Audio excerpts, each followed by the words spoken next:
Hello!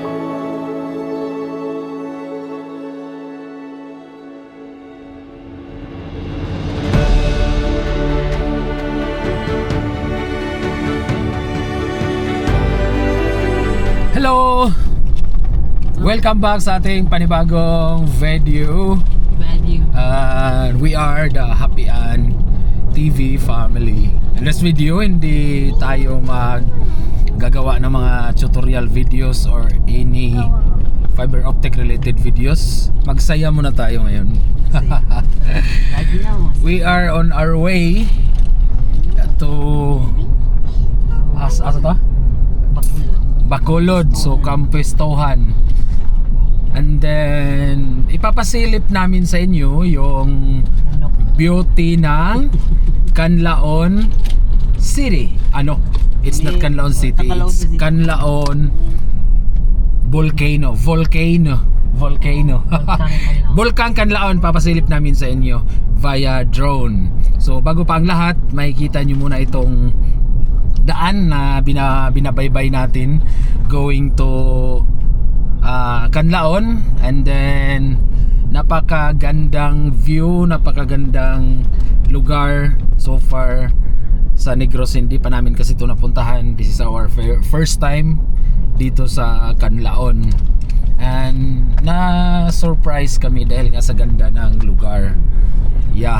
Then makikita natin yung view ng Canlaon Volcano via drone. Wow, praise the Lord. Ang ganda talaga niya. And then pagkatapos natin sa Canlaon, tutuloy na tayo ng Campestohan dahil si baby gustong pumunta dun sa bagong bagong manok.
Alright, nandito na tayo sa access road going to Kampuistuhan via Murcia tayo, no? Hindi tayo dumaan doon sa mismong Bacolod City, kaya hindi ko na ipakita yung lugar. Yung mga nakikita ninyong mga gandang tanawin na daan is Murcia, yun, Murcia, Negros. Ito yung daan, papuntang ano na to, mga 2.8 kilometers na lang, darating na tayo sa mismong Kampuistuhan Highland Resort. At tulog si Baby Princess, si Mami Ann din natutulog. Grabe ang layo ng biyahe. Nag-travel kami around 7 to 8 hours, I think, siguro mga ganyan. Maganda talaga yung mga ano dito, mga Hindi man yan makikita. Hindi nyo talaga ma-appreciate masyado sa video. Iba talaga ang kuha ng naked eye. Iba pa rin talaga.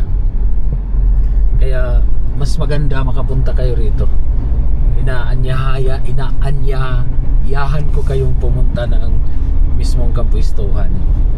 Okay? So sa mga clients natin ng Negros, relax lang kayo dyan. Mag-enjoy muna kami dito sa Kampuistuhan vacation. Maraming mga staycation dito. Magtanong-tanong kami para dito tayo magstay. Tingnan yung manok. Makikita bang manok? Kampuistuhan. Galing na. Oh, Jesus, galing. Galing ako kang bibian ni. Oh, Grabe. Kampuistuhan Highland Resort. Maraming tao daw, sabi. Padong naman yan sila. Padong na. Ito yung mismong Kampuistuhan. Okay. Ito, galing. Yapon, Kubernet sir. Sorry ra. Pilak mo sir? Dohara, nay bata. 500 ah. Wala ni bayad mata. Babae na. Wala na eh. Oh, bakit?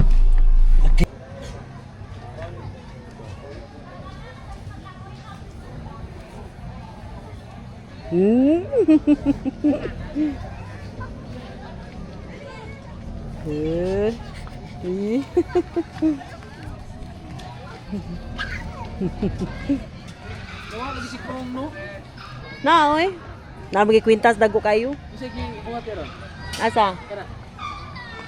Wa ito padra man niya. Kato man ang kuan.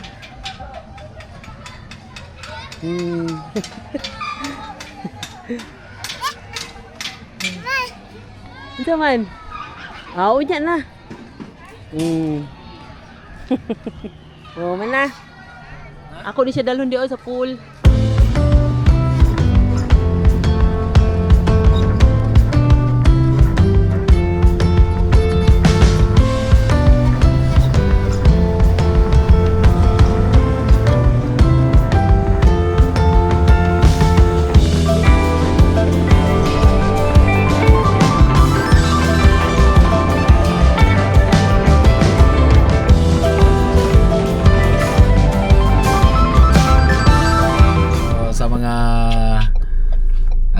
Naninibago sa videos natin, salisalitan lang tayo ng tutorials and then itong ating gala din o yung suri-suri natin ba. So kwento ko lang sa inyo a little bit.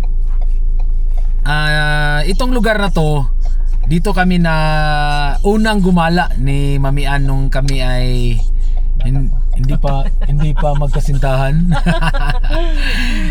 Way back 2019 September I think 15, dito kami gumala sa Negros, particular sa DSB, yung tinatawag nilang Don Salvador. At yan nga, nakaraang linggo may client, may project tayo na inaasikaso sa Dumaguete. So yun, galing ng Dumaguete, galing Cebu, tumawid ng Dumaguete going to Bacolod, Kabangkalan, tapos Bacolod, tapos nag via Murcia, kami at ngayon nandito kami sa Don Salvador dumaan, pababa naman papuntang San Carlos o kaya Gihulngan, Bulado Port, para doon na naman kami sasakay patawid ng Barili because we have a client there na naghihintay din sa Barili. So praise the Lord, dalaygon ang Diyos sa ginagawa natin, no? So isi-share lang namin sa inyo yung lugar, yung view, yung pinakang legendary tabliya dito, kung sabihin natin pinakamasarap na tabliya dito so far sa natikman natin, no? Pumunta na kami ng Valencia, Bukidnon, kung saan-saan na, doon sa Hamugaway, sa may bandang Mati, sa Claveria. Iba pa rin yung lasa talaga dito, ibang iba. So ngayon 2019, 20, 21, 22, 23, 24, 25 6 years. 6 years, magsi 6 years ngayong September next month. Kasi ginawa ko tong video na to is 10 o'clock, 10:38 in the morning, August 25. August 25. 24, August 24, 2025. So we will show you, we will share the view, the drone footage sa Don Salvador. Sana maganda yung view, yung weather. So far makulimlim. Try natin kung walang ambon, paliparan natin ng drone at yan nga, may papakita natin sa inyo. Sana panoorin ninyo. Hindi lang puro tutorials tayo, salak-salak ba kumbaga. Okay, so pupunta sila Mami Ann doon sa loob habang ako ay magpapalipad ng drone.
Chocolate. Milk. Yes. Oh, sige, try. Maybe it's very sweet. Anak.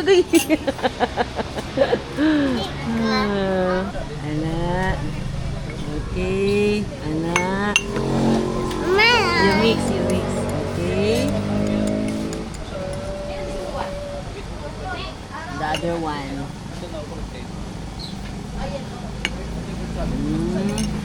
Okay, that's enough.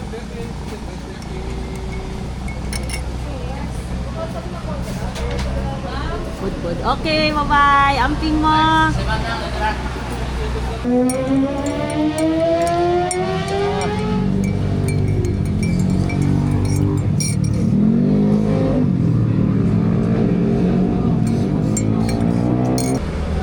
Nakaka-relax.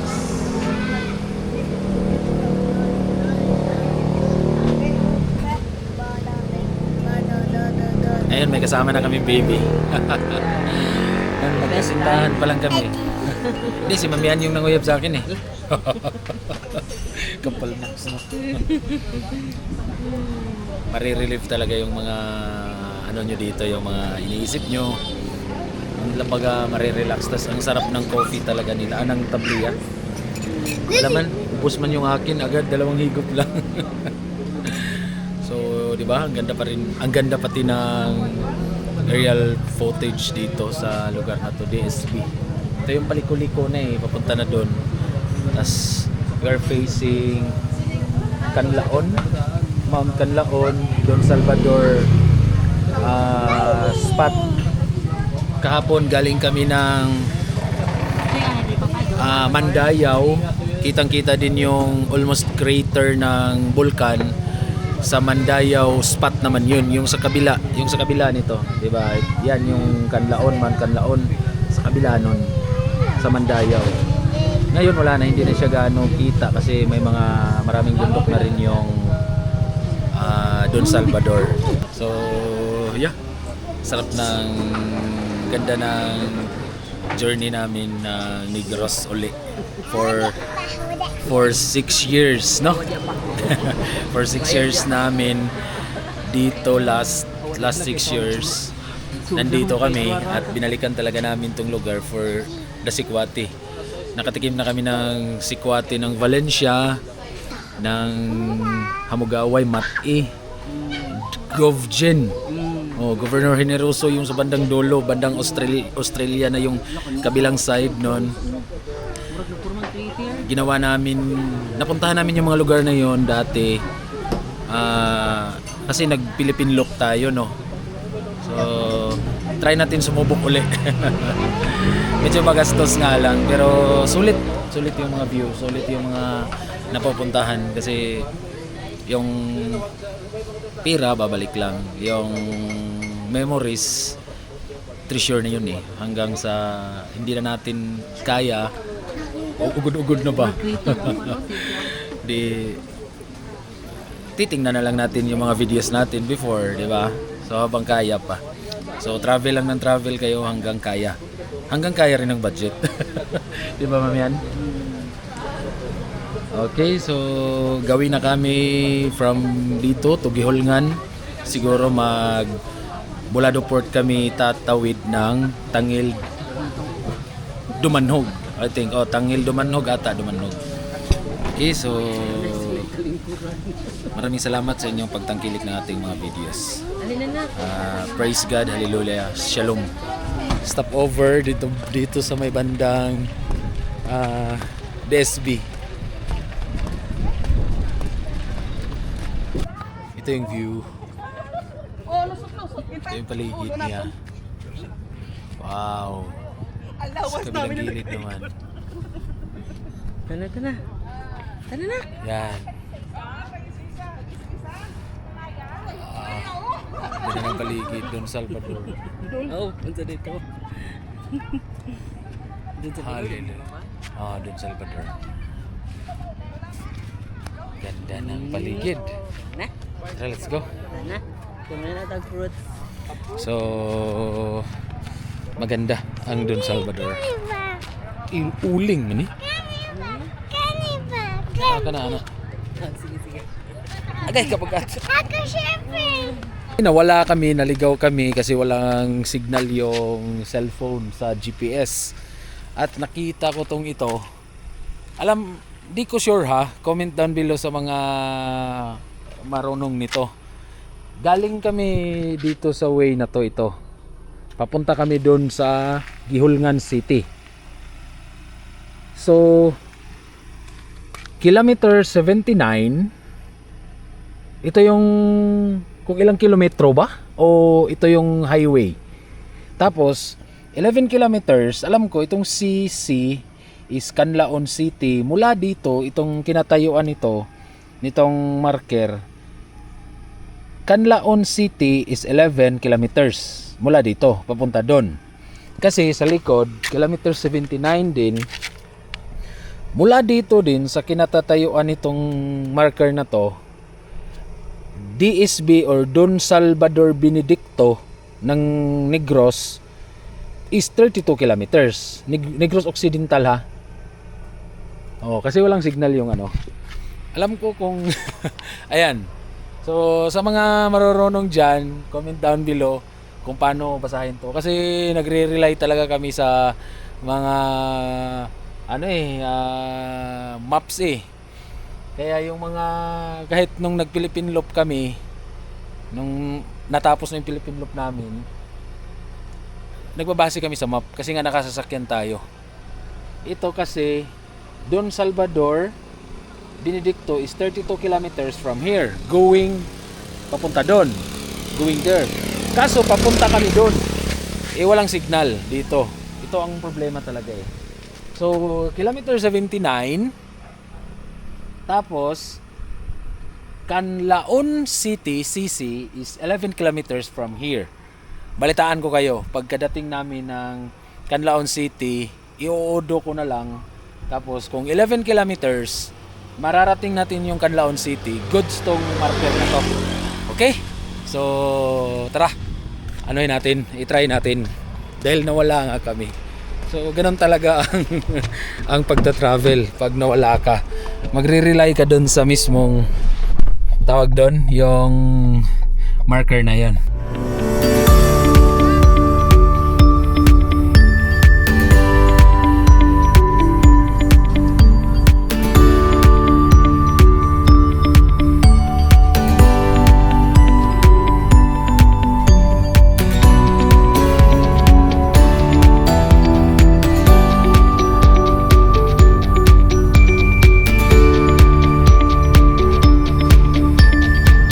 Habang binabaybay namin yung highway, national highway, may nadaanan tayong disgrasya.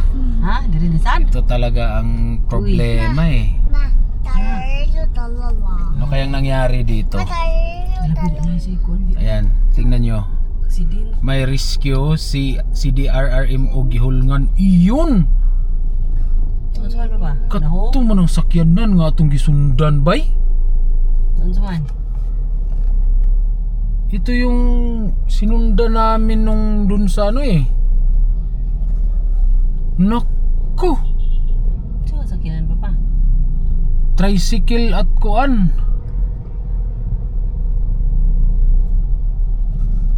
Tricycle at Oh, ulo? naku, tricycle at saka Kanao, van? van. Ala, naunsa ng resikil. Pusgay ang manang tricycle. Uy, Oh, siyempre, kay van na guna. grab. Ay naku, siya gyud lagi.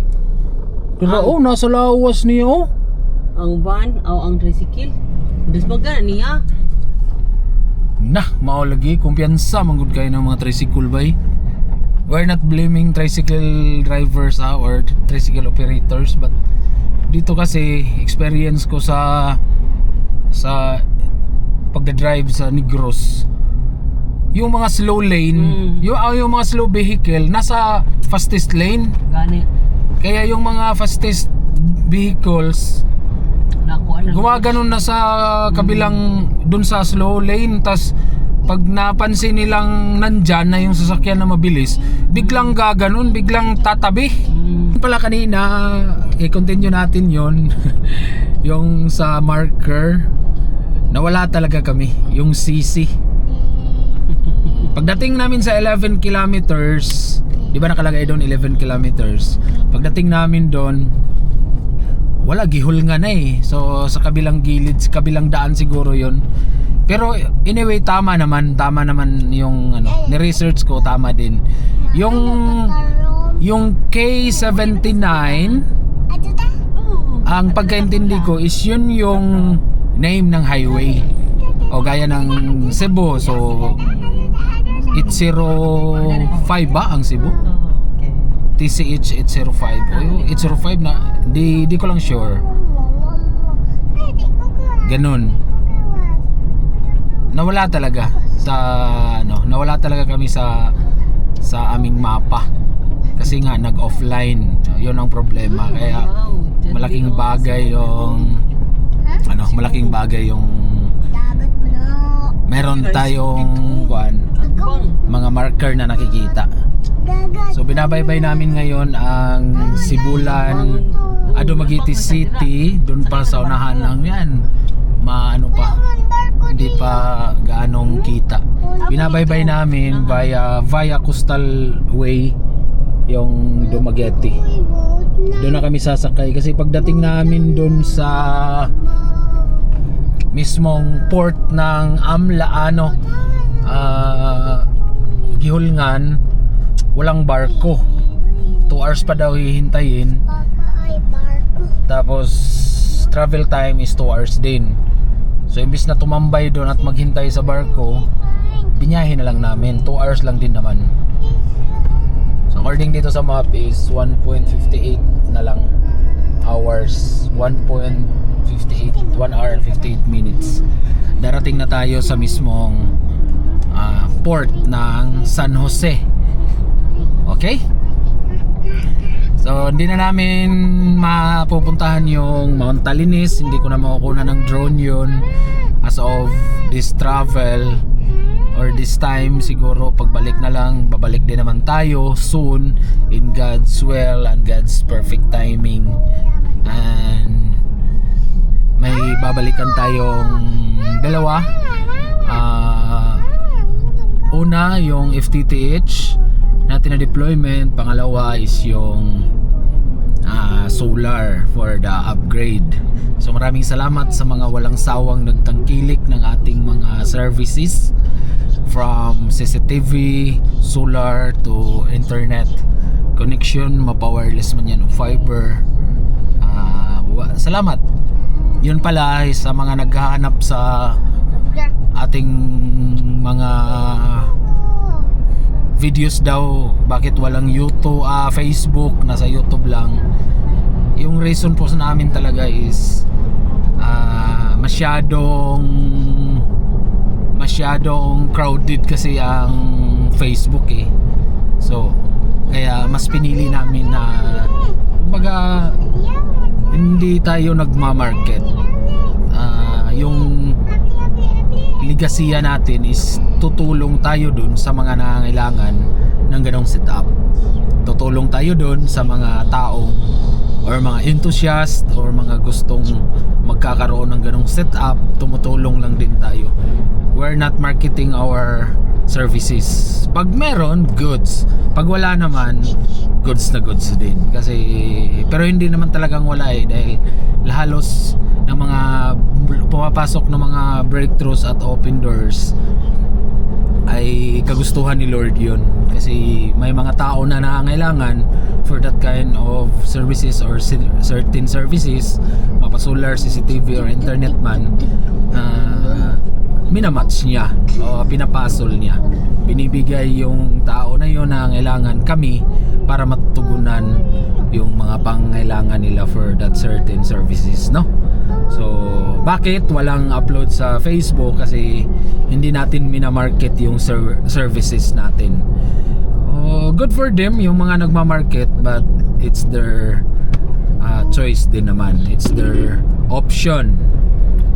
Ika nga, hindi tayo nagtitinda, hindi tayo nagti-trading. So kung yung may mga gusto lang, yun lang yung sisitapan natin. Yung mga tumitingin lang din sa mga videos at ginagawa nila yung sarili nilang mga setup, it's all goods. Wala din namang problema, mas maganda yun. Okay, so praise the Lord, alay ko ng Diyos. Dito na siguro matatapos yung video na to, na medyo mahaba-haba ng konti kasi wala na, hindi na kami darating, hindi na kami pupunta o gagawin na ang Dumaguete for the Mount Talinis footage, aerial footage. Dito na lang natin matatapos sa mismong, as of now nasa bandang Tayasan kami, going to Himalalud, and then patawid na ng Cebu. Uwi na naman kasi magsi-sit up na naman, magre-ready na naman sa mga gagawing sit up sa may bandang parting Luzon naman tayo. So maraming salamat, see you in the next one.